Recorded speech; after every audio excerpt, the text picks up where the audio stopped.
Kores. Ang kahon, ang kahon, ang kahon, ang kahon, ang kahon, ang kahon. Ang kahon,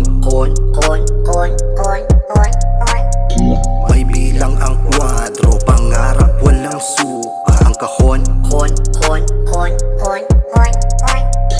may pader ang kwarto, kulungan na sa utak. Sabi nila ikay hindi ka kasya sa punto na yan, wag kang magpilit. Kaya ako'y nakulong sa paniniwala na sadyang ako ay maliit.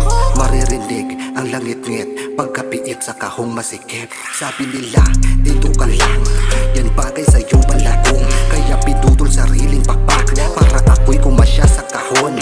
Binabaan ko ang kisame, kala ko pangarap ko ay kalabisan. Hanggang tuluyan ko nakalimutan kung gaano kalawak ang kalangitan.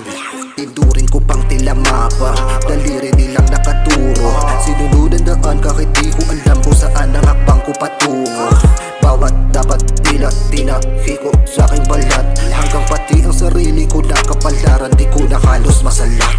Ang kahon ay mata ng lipunan, mamatahin pag di ka matipuhan. Hindi ka bagay dyan, bagay sa'yo yung hanggang tanaw na lang at dyan sa pintuan. Ang kahon ay ang takot mo bali, ito'y lugar kung saan ka komportable. Nagkukulong ayaw nang ilabas, baka di nila tanggap tunay mong ugali. Ang kahon ay bulong ng hinala, sa iyong isip ang sabi di kaya. Konsensya ba yan o demonyo na yan, sa sarili wala nang tiwala. Ang kahon ay bansag literal na ikaw ay pasok sa pagkatipikal. Wala kang talento, wala kang karisma, hindi ka pantayo, di ka espesyal. Ang kahon ay estado sa buhay, pag walang arip wala rin papugay. Malit ang oportunidad kung walang koneksyon, malabong magtagumpay. Ang kahon ay maglilimita sa iyong kakayahang may ididiin pa. Pagpipigil ka bang katupang itim ang tigil ng masa kung magiging iba. Ang kahon, may bilang ang kwadro, pangarap walang suka. Ang kahon, may pader ang kwarto, kulungan na sa utak. Sabi nila ikay hindi ka kasya sa punto na yan, wag kang magpilit. Kaya ako'y nakulong sa paniniwala na sadyang ako ay maliit.